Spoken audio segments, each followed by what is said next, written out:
Alloh taologa ishongan holatida hasbunalloh desa, Alloh tomonidan qanday yordam keladi? Allohning qanday marhamati bo'ladi? Biz o'ylab ko'rganmizmi shu narsani?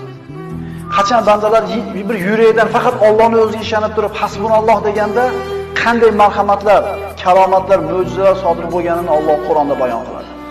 Biz Allohga suyanishlikni, Allohga ishonishlikni qanday samara berishligini Ibrohim alayhisalom hayotida ko'ramiz.